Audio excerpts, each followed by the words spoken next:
Hello, hello.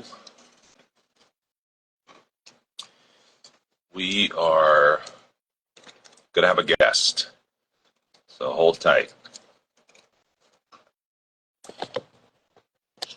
Try this. Uh,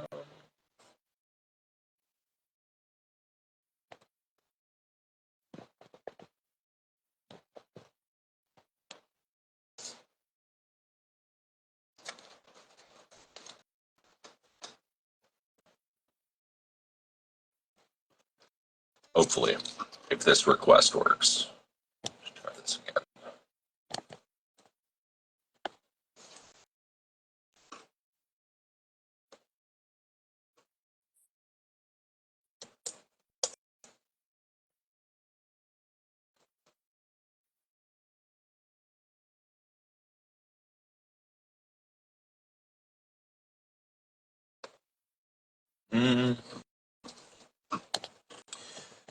Not working so far.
Come on.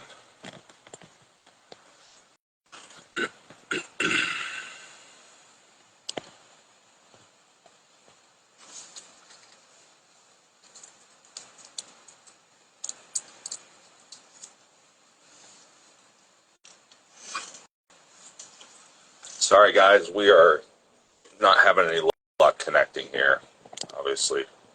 Let me, here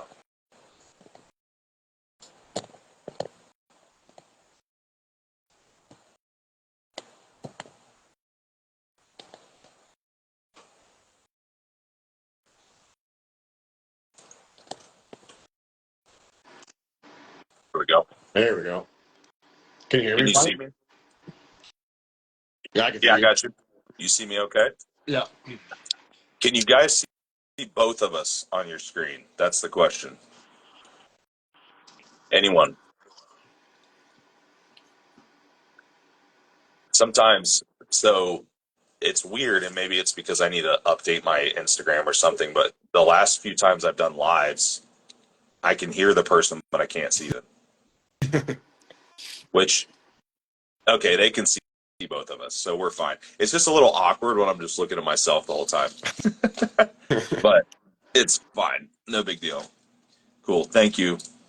Awesome. How you doing today, man? I'm doing good. How are you? Pretty good. Austin, scoot back a bit. Is that better? I must have been right up against the screen. Yeah, we're not here. Okay. So cool. Thanks for joining me today. I know this is your live debut, but pretty simple. So I wanted to, before we get into any questions or anything like that, I do have a few questions here that people submitted. I think some of my people that follow me probably don't know you or don't follow you. So could you give us a little bit of background on yourself? You know what you do in terms of coaching, because I mean you're pretty specialized and you have a unique skill set. So kind of tell people about that. Yeah. So, I mean, started out like most people with the basics and eventually had the opportunity to work with a man suffering from prostate cancer. And we had great success working together, had great success with other clients during that time frame as well, which kind of brought me into, I suppose, what we'll classify as the functional health realm. And just throughout the years, I think it's all just a lot of opportunity of getting specific cases like mold and opportunistic overgrowth, et cetera, to work with and just grasp the knowledge there, continue education, so on and so forth. So now I'm at the point where working with a lot of IBD, for example. I don't like to group myself to just something like IBD though, as I work with everything realistically, but a lot of parasitic infections. Work with a lot of parasitic infections, mold, Clostridia, Candida, a lot of that nasty stuff that's leading to a lot of our ailments. Absolutely. And like we both talked about, these there's obviously a lot of overlap in these issues, and I think the underlying theme right now in the space is that people are very confused. They're very confused. There's a lot of information out there, and I think that part of our job as practitioners or educators, whatever label you want to put on it, is I know at least myself is like I've really been trying to simplify things for people and help people understand what are the root causes of these issues, like what areas do we actually can we look at, can we address. As you know, there's a lot of boxes to check there before someone might even entertain the idea of getting into an extensive protocol of sorts.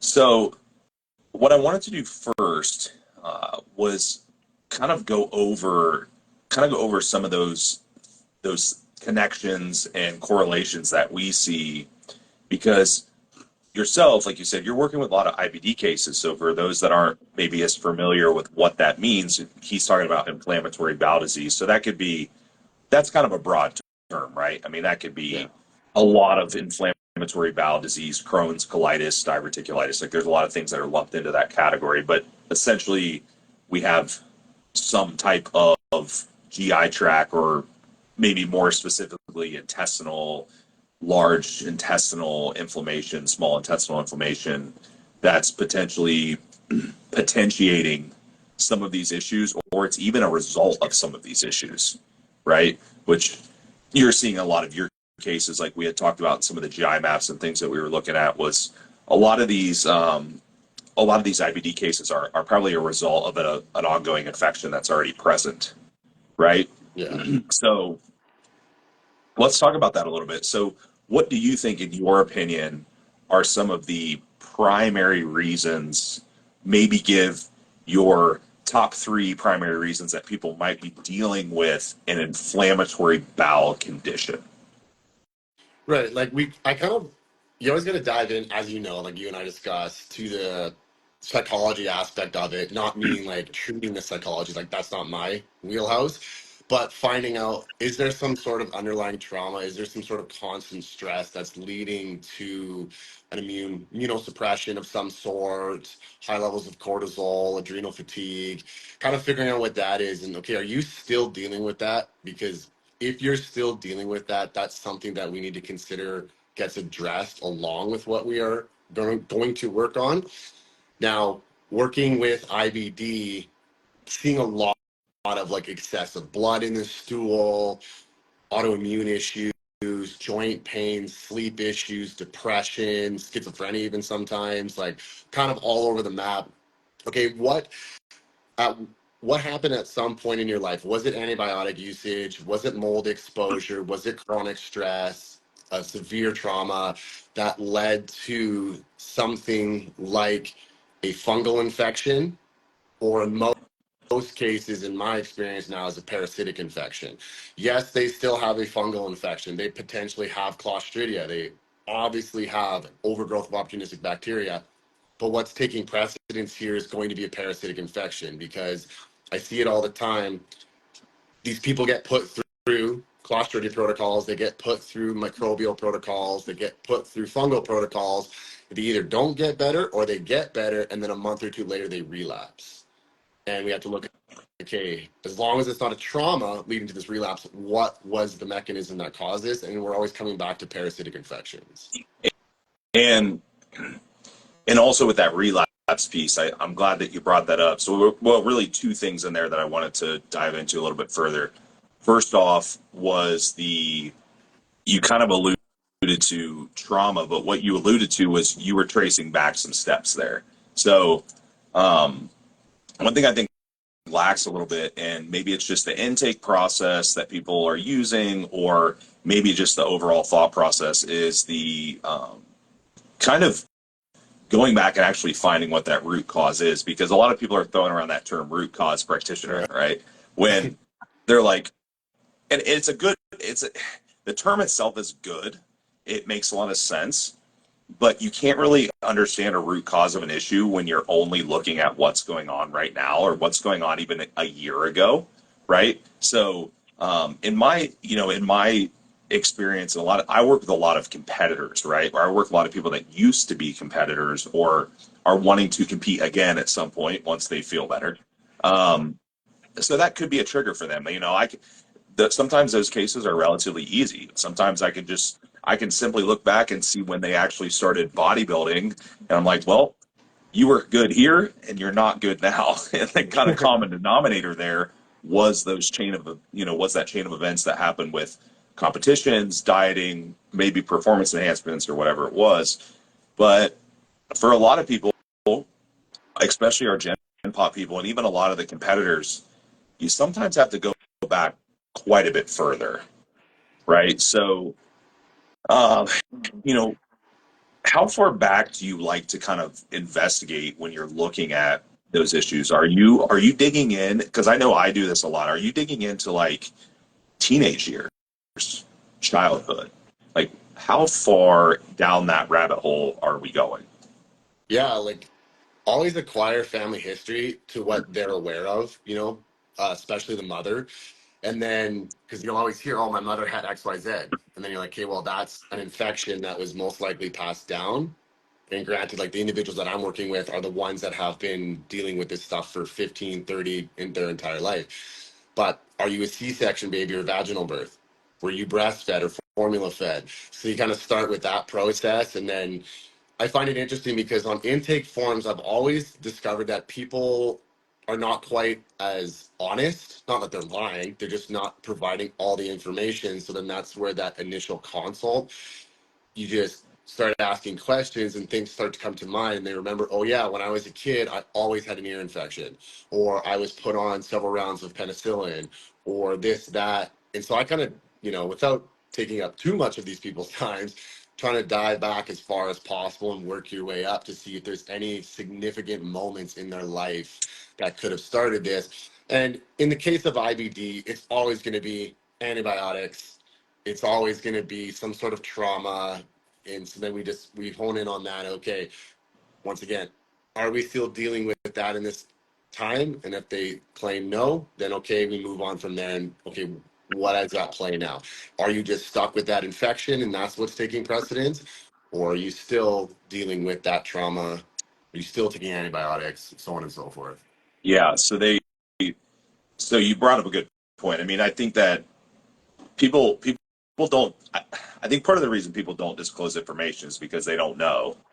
You know, they don't necessarily know what is relevant, because they don't really have the knowledge and the background to understand, like, well, this correlates to this, or to see those chain of events. And I think that even a lot of coaches maybe don't quite have maybe they don't have the knowledge or the experience to know to even ask those questions. Right. So, and I'm sure you're seeing this, you probably have gotten clients or get clients that have maybe done things before.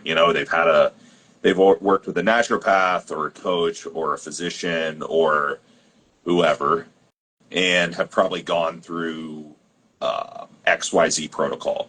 That was maybe it was like they had a GI map and they went through a like a kind of a standard SIBO protocol with a coach, and then they relapsed. But come to find out that there was a lot of back history that was probably not not discussed prior. So that SIBO was probably not what was taking precedent at the time, and probably wasn't the primary driver of that issue. But they didn't know. The coach didn't know. It's just they didn't ask the right questions. So going going back into that other side of things, I think it would be really really helpful for people to figure out or to understand how can we actually determine what might be taking precedent in some of these issues, because a lot of these problems, like, there's very rarely is someone coming in and you're just going to see like they have strep flagged, they have staph flagged, um, like low sec IgA. Like that would be kind of a common scenario that we would see, maybe a few other things, but they're presenting like 15 different symptoms, right? Or they're presenting a lot of things that are way more pronounced than what's actually popping up on their GI map or their testing. So what are some additional testing we can do, or what are some symptoms that we can look at in like a symptom assessment that would maybe help us determine which of those issues is taking precedent, whether it be parasitic infection, mold, or something else? Yeah, so I know when I hear things like SIBO, for example, or you physically see that in a GI map, I'm obviously going to start thinking of ileocecal valve, and I'm going to start thinking parasitic by nature right there. Because for those that don't know, parasites like to hang out around the appendix, in the appendix, near the ileocecal valve, and then we get a dysfunction there. Biggest thing that we see though is we're congestion of what I call drainage pathways. I'm sure many people are referring to those now, but like congestion of your liver, congestion of your bile, your lymphatic system, etc. And I look, okay, symptoms. Do you have floating or oily stools? Majority are going to say yes. We're getting bile congestion right there. Do you experience pain under your right, like in the right region there of the abdomen, under your rib cage? We're looking at liver and bile. Do you experience pain when you press the belly button? So there's a lot of symptoms I asked there, because as mentioned, most are going to come back to parasitic. If I'm looking for Clostridia, I ask questions like, what happens, or have you been taking like collagen or calcium? You'll sometimes get feedback that, okay, when I take collagen, I get really loose stools. I get diarrhea or I get blood in the stool because collagen can interact with Clostridia spores, causing them to burst. So we look at those. I look at those mechanisms. When we look at fungus, I mean, a lot of people are familiar with the tongue. That doesn't always give you an indication, but I ask sugar cravings, brain fog. Obviously, if it's a round of antibiotics, we know there's going to be a yeast infection. For mold, I'm looking at how many times you're urinating a day. Is it clear? Do you have numbness and tingling of your joints? Do you wake up really stiff? And if I get a feedback of any of those, I still kind of resort to parasitic infection, because what we're going to see is that permeability of the gut lining leading to this being more opportunistic now. So now these parasites can easily enter the system. And why, once again, I think just a broad thing is if people knew how present parasites are even in North America, a little fact that I like to throw out, nerd out on, is for every single human being, there's a conservative estimate of 10 million parasitic nematodes. So that's really high odds of someone contracting a nematode parasitic infection, and then that can lead to amoeba infections due to the issues that they create, especially when we're talking ulcerative colitis and Crohn's, because when we see what that is physically in the colon or in the intestine, those ulcers are being created by cysts due to amoebas. So once we've established that, let's say there's presence of, um, we've kind of determined that there is presence of a parasitic infection.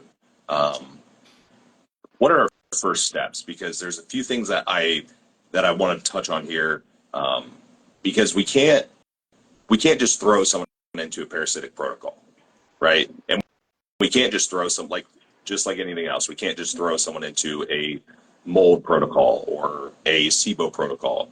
So you mentioned drainage pathways. Specifically, we're talking about floaty stools. So we're thinking of like fat malabsorption, bile, bile duct disruption, stuff like that.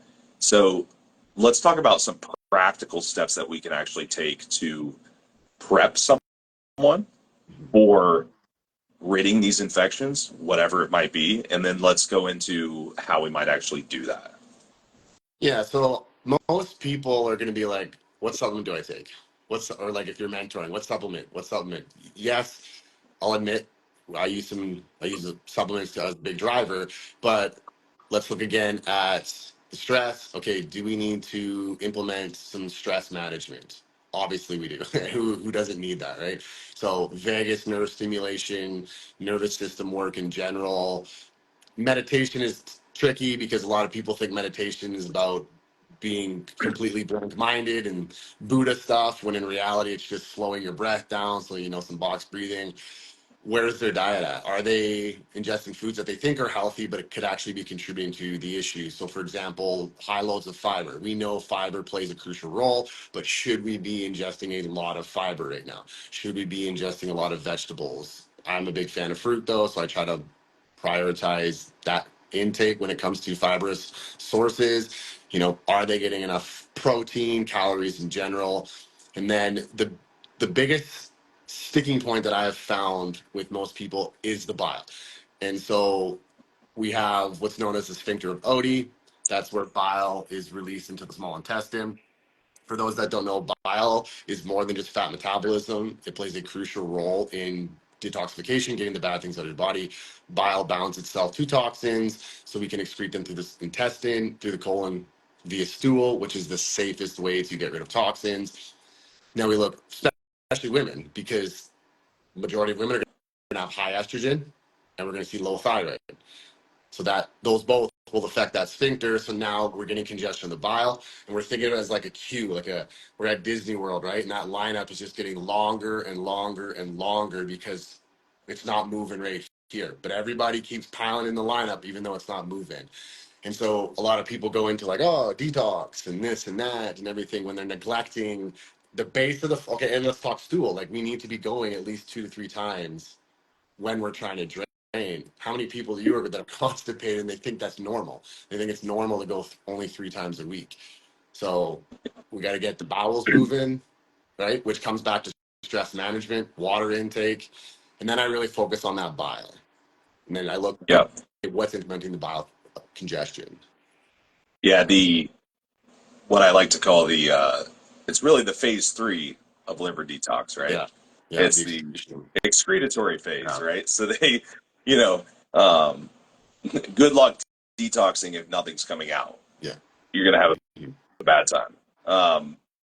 So I would like to talk about that too, because I think again, what I really want to accomplish here is I really like people to understand like what it actually takes to get into some of these intensive protocols, because the protocols themselves are floating around, but there's not really enough talk about preparatory work, and that's kind of where I wouldn't say frustration, but that's really where a lot of my issues with people are coming up with relapse, is that there was not proper preparatory work or follow up work with a lot of these individuals. So when we are talking about slow motility, um, bile obstruction, or maybe gallbladder, some issues with the gallbladder, um, besides stress management, what are some practical steps we can take to start to let's start to detox the liver. I use the word detox the liver, maybe clear some obstructions in the bile duct or get the bile ducts flowing well, increase motility, kind of those main areas. Yeah, I think it boils down to the severity of each individual. But on average, obviously, a lot of people are not drinking enough water. They think that 2 liters, which I don't know what that is in the States, under a gallon, Yeah. is enough water. And in most cases, you're going to want at least 1 gallon, if not more. We're definitely not getting enough electrolytes or salt as well, because a lot of people think salt is bad. Same with fat. A lot of people think ingesting fat is bad, even though we need that. We need that cholesterol for cell membrane health, liver function, like a whole array of benefits coming from that cholesterol. So I think it's a matter of replenishing what they're deficient in right now, which in most cases is water and calories in general. Because when we talk about detoxing, we're looking at the process of glucuronidation, so glucose. So we need a lot of energy for that. Understandably so, people try to increase their caloric intake and they run into bloating and more issues and brain fog and sore joints. And so it's having that fine balance of what is a healthy amount of food for you and what types of foods, maybe the FODMAP diet, sleep, like focusing on that sleep, making sure they're getting adequate sleep and understanding what I believe in bedtime routines and darkening your room, staying off your phone, which is really difficult, understandably so, but all those modalities to try to improve that overall sleep quality. I'm even a huge believer in that how you wake is just as important as how you prepare for bed. So if you wake up checking your emails, scrolling Instagram, I think you're just setting yourself up for failure. So focus on those interventions, shall we say.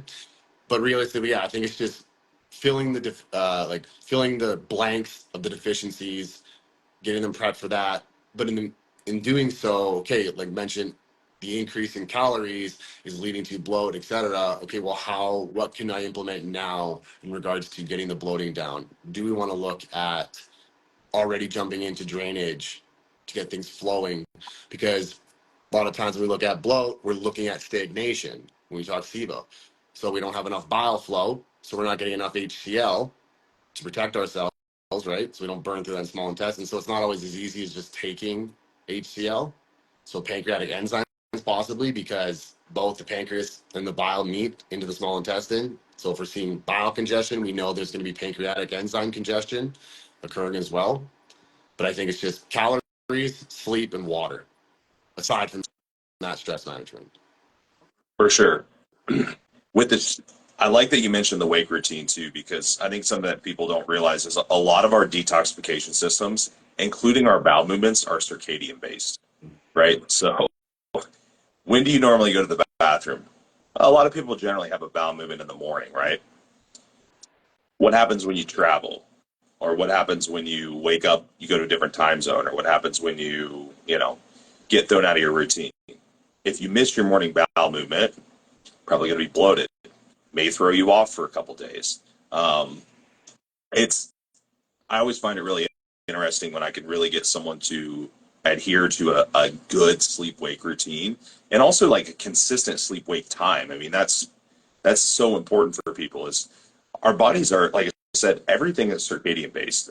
I maybe use that everything, maybe not everything, but most things are circadian based. Neurochemical release, bowel movements, hormones, cortisol, like all these things are circadian based. So very simple things that people can do is things like go to bed at the same time or close, wake up at the same time or close, maintain similar routines, even things like meal timing, right? Now, working with general population people, obviously, we have to kind of pick and choose our battles on some of this stuff. Me working with like bodybuilding clients and working on some of these issues, that part of it, it's a lot easier because they are right. They are very much creatures of habit. So that part of Conditioning. portion of it's very, very simple, getting their water intake in, like most of them are doing that. But little simple things, again, in that circadian rhythm piece are going to be really important for detoxification, bowel movement consistency. Um, so I wouldn't overlook those areas. And also, I like that you mentioned food intake. So this is something I've actually changed my thought process on a lot over the years, and that I think a huge problem that we have right now in the functional space is feeding up is over glorified in some instances. And what I mean by that is we pretty much know that if people are underfed for long periods of time, there's going to be some metabolic adaptations. There's going to be slowdown in every system, right? There's going to be hormonal adaptations. There's going to be a lot of negative things that happen. We know that it's inherently a stressor. It can lead to GI issues and there's all kinds of stuff. But we've also put so much emphasis on feeding people and feeding people and feeding people. They're like, hey, I got my soccer mom Becky. She's eating 2,500 calories, and she's been doing this for months and months and months, and I'm so proud of her. And I'm like, well, yeah, but she's a bloated mess. She doesn't, and I'm like, she doesn't need to eat 2,500 calories, Yeah. or sometimes we have to undulate some of those caloric periods. So when I was talking about changing my mind on some of the stuff, what I've kind of come to the conclusion of is, like you said, there is definitely a balance in caloric intake and even meal frequency to an extent with people where we need enough calorically. We definitely need enough to support basic functions. We need enough fat. We need enough cholesterol. We need enough protein. Carbohydrates come somewhere in there depending on what the person's doing activity wise, genetics, and that. But once we kind of get to that point and we've established that, there does become a point where eating too many calories becomes a problem. And I've even found it useful in some of these people that have fed up over long periods of time to even make calorie reductions in some cases or change macro composition before we go into some kind of GI protocol, or whether it's parasites or mold or just like trying to increase detoxification, because that's a lot of strain on the system, right? It's a lot of strain when you're constantly ingesting Yeah. food, high meal frequencies. And I'd love to hear your view on meal frequency too, because I think that high meal frequencies can have some upside and some downside depending on the situation. I generally kind of fall somewhere in between, because just looking at migrating motor complex and how long does it actually take for gastric emptying to occur, to actually like move through food through your entire GI tract. It takes a long time. Hmm. It's not a it's not an instantaneous process. And we have these, I get a woman coming in and they're like, well, my old coach had me eating 6 meals a day. Well, yeah, I mean, by meal three, we're stacking, Yeah. we're stacking shit on top of shit here all day long.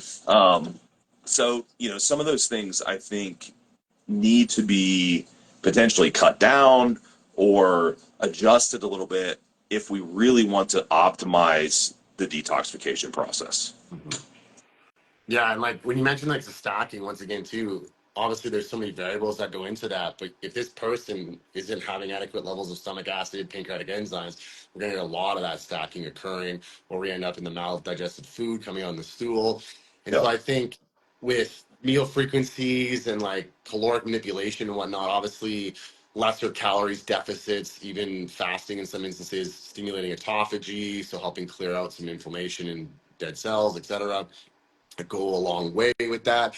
I mean, I've like you and I've discussed before, I've done so many different things, like 8 meals a day, 3 meals a day, like tried them all. And for me, honestly, not working with a large percentage of competitors, I think it boils down to psychology again. So if I want this individual to have 5 meals because of XYZ detoxification, whatever it may be, they can't commit to those 5 meals for whatever Sure. reason. Yeah. Are we going to see, is that more negative effects due to the stress that this individual is creating for themselves because they're quote unquote to themselves failing because they didn't get those 5 meals in, or they're struggling to get those 5 meals in, or it's difficult to get, because especially in women, not to like pick on anyone, but I'll get intakes saying like I eat a lot of food, and then you construct a plan where you think calories are still under because you know they're not eating a lot of food, and you present this to them, and all of a sudden they're like, "That's so much Right. food," and it's still under what they should be eating in general. And so I base it a lot around psychology, but obviously having to consider like, yeah, do we have enough energy to do what needs to be done? And so that Yeah. if it's okay, if this individual does better with 5 smaller meals based off their psychology, then let's go with 5 smaller meals. Yeah, for sure. It's practicality. It's like optimal on paper doesn't necessarily equal practical or optimal in real life practice. It's not, but we could say that about anything, right? Yeah. I mean, in reality, it's even if we're fast forwarding a little bit and we're getting into some of these more extensive protocols. I mean, they're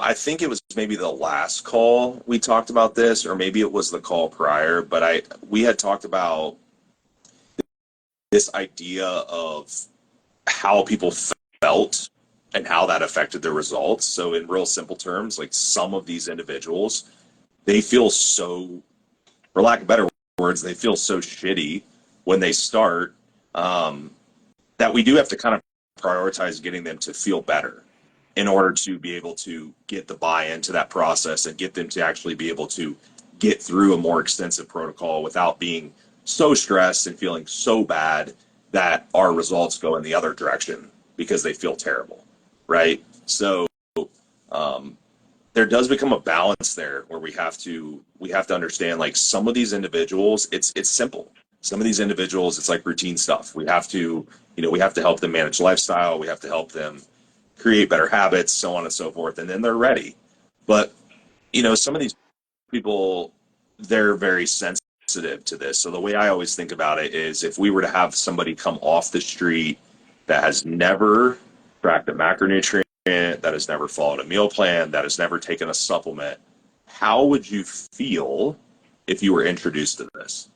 It's, it would be it would be overwhelming, you know. Um, for me, and probably for you, if I were to give you a list of supplements to take, and a routine to follow, you'd be like, well, I already follow a routine, so that's easy, and I already take pills, so like, what's more pills? You know, like, it doesn't really affect us in the same way because we're pretty used to it. But for some individuals, I mean, you can't always necessarily go straight into these protocols. There's or we have to simplify them quite a bit, to be able to get the adherence that we. Yeah, and I think like you mentioned this too in one of your posts that you can't coach others like you've been coached, or that Yeah. what's worked for you or what's even worked for a handful of people. And that's a good example is you talk about creating like this list of pills, and I'm extremely guilty for that at one point in my career with, okay, well, they have this symptom, so let's give them this, and they have that symptom, so let's give them this, and here's 7 other symptoms, so let's give them each individual supplement for that. And then they show up and this list is like this long. So the actual concept of not only having that many supplements, but financial, etc., you lose them from the beginning. They already have this sour taste in their mouth. Now the whole precedent has been set that, okay, this is not going to be a enjoyable journey. And so that's a really big thing to consider too, is like, okay, maybe this individual does need 10 of these things because we're dealing with a severe case, but what's going to happen when they see those 10 things?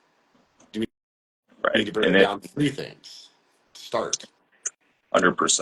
And it's yeah, I just know that I try to put myself in other people's shoes. I really try to think about how, like, what does their day-to-day life maybe look like what does it feel like for them to be introduced to these concepts, or even just verbiage, like simple things, man. Like, how do you talk to people? What kind of emotion does your message instill in people? Like, if we do some comprehensive testing, we're looking at several things, some pretty intensive stuff on people, and we're like, hey, guess what? You have, uh-oh.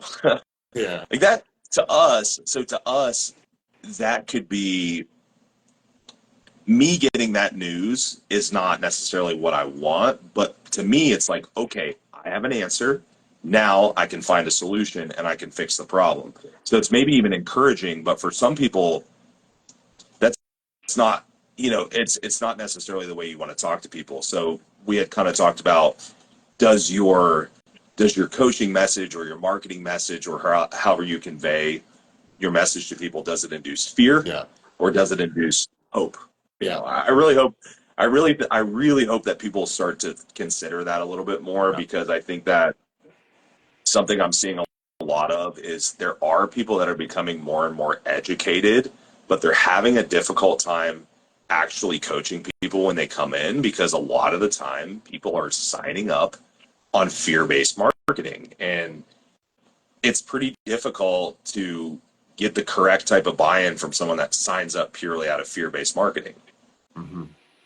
I So find I find that the longer an individual has been experiencing these ailments, they're the ones that want to hear all the thing that's wrong with them. yeah, Because they're ready. that's They're the like, I want to feel better. answer. Yeah, that's what they've been looking for their whole life. Like, because whoever, whether it was a medical professional or something, had not been able to provide an answer. So I find that the more messed up they are, they want to hear those things. But I find if somebody just, they're messed up, they're not aware of it, but they just want to like burn some fat, and you start throwing out like mold, parasite, they're like, that's it. They don't want it anymore.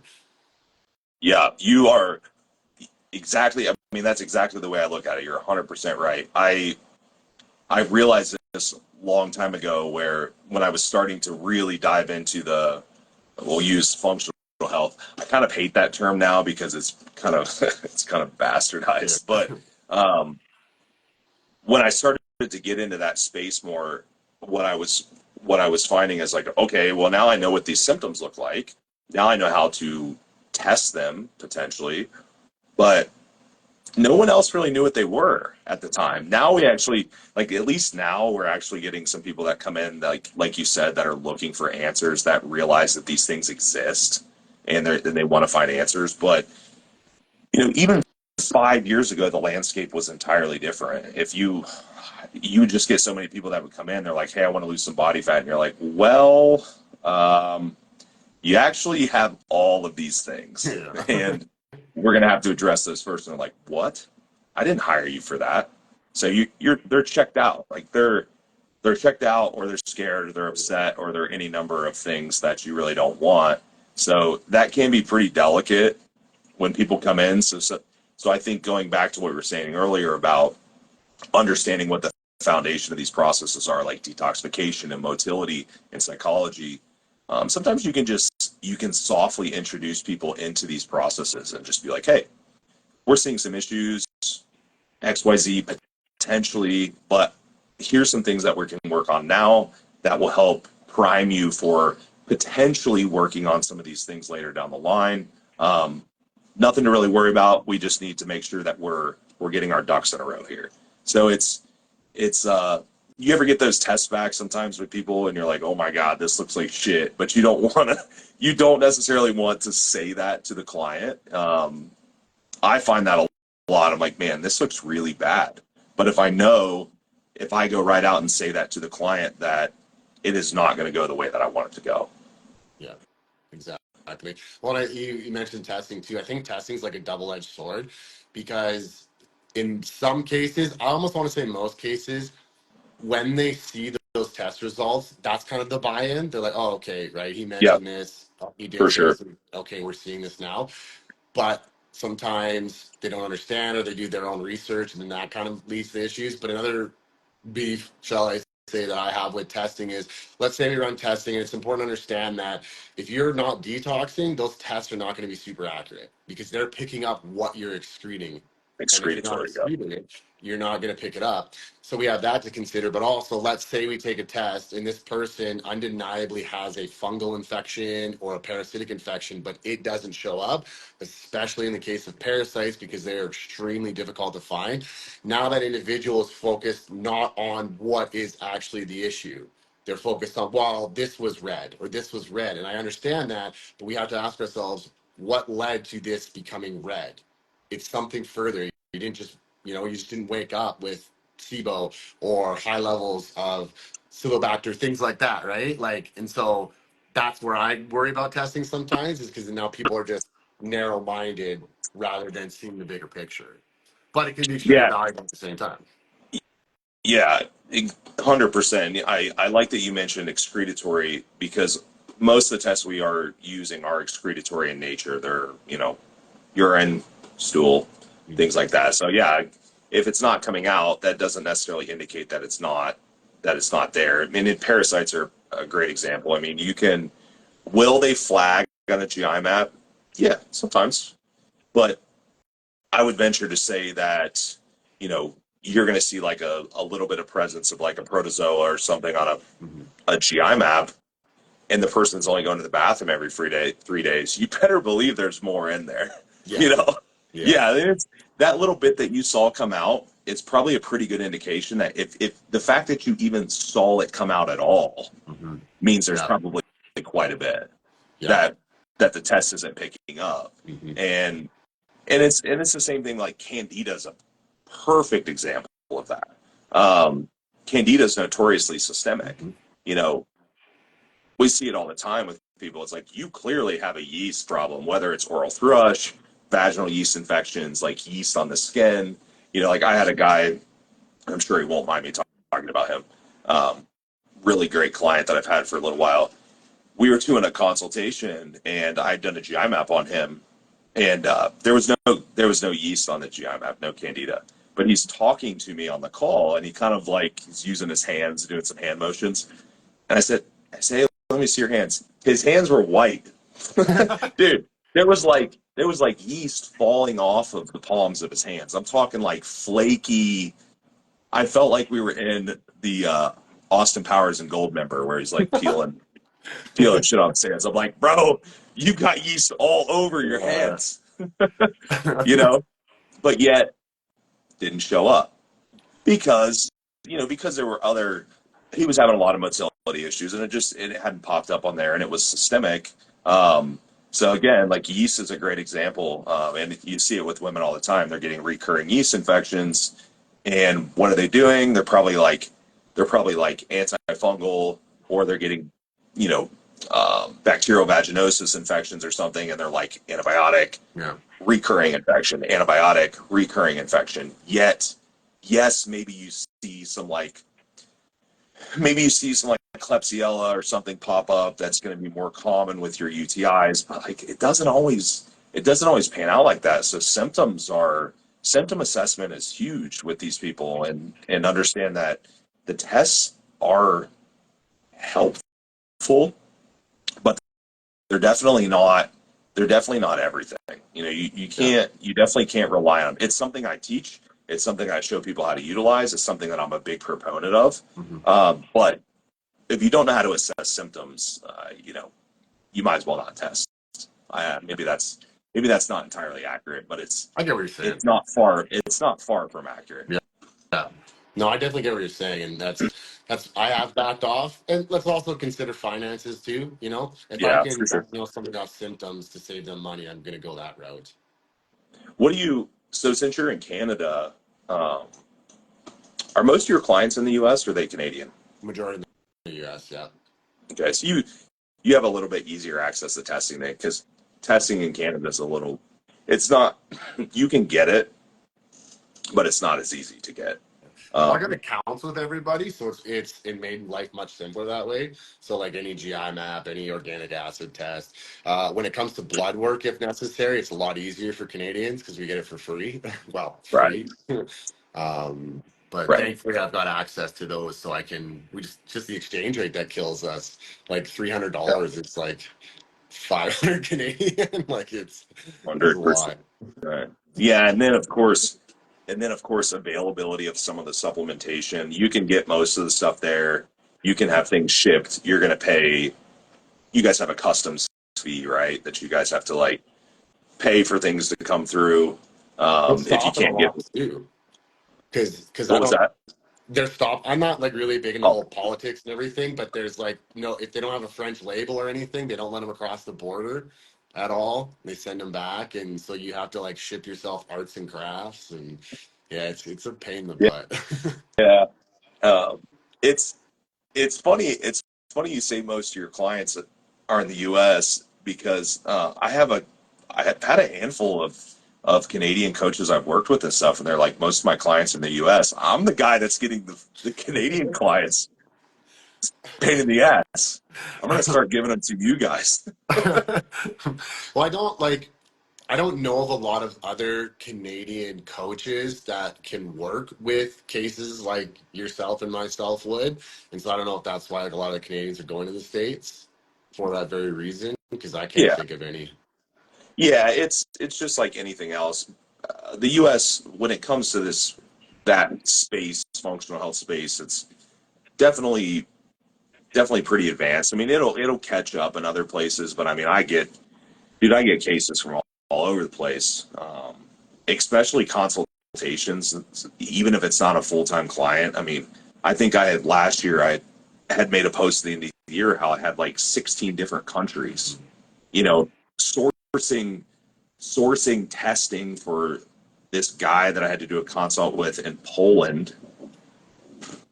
Like, Yeah.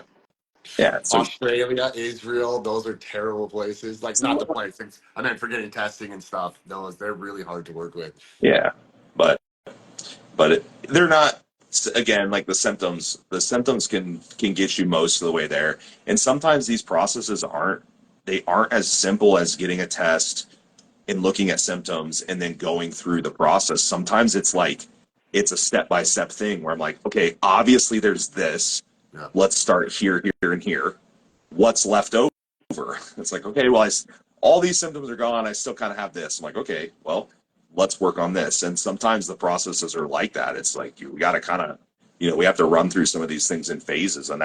But I think that's the reality of functional health in general with a lot of these individuals. Because, like you said, they might not even be able to afford any testing in the first place. And frankly, as many questions as you may ask people and even ask the right questions, sometimes symptoms don't always really come to light until later. You know, people just aren't really good at reporting symptoms, and that's not necessarily anyone's fault. It's just that they don't know, Yeah. and that's why we're here. But The onion cool, analogy, peeling layers. 100%. Yeah. And I think it's a good skill to have too. I think that I hope that more coaches will kind of coach like that in the future, because I do think that the one benefit to coaching a process like that is that I think it really teaches the client a lot more. I think that it allows them to actually see like how each piece of that process is affecting them, like going through and working on their lymphatic system, working on their liver, working on their motility, like understanding how that part of the process is important and then what the next part of that process looks like. I think it's really helpful for people in the long run to coach that way, Yeah. Step for sure. by step. Yeah. Cool, man. Well, we are out of time. That was quick. Good We though. covered a lot, though. We actually covered quite a bit. I think that was a good little introduction into those categories, IBD testing, some of those other areas. So, if people want to follow you, I know you put out a lot of good content. So, if people want to follow you, where can they find you? I was gonna remember it's funk.med.curtis. It's really hard to come up with an Instagram name. But yeah, funked FUNCT.MED.Curtis. Cool. CURTIS. And I'll repost this, and I'll invite you as a collaborator. So your Instagram will be on there. Awesome. Appreciate it. Awesome, buddy. And I'll talk to you soon. Yeah, for sure, man. Thanks for having Thanks, me. buddy. Take it Have a easy. good one. See ya.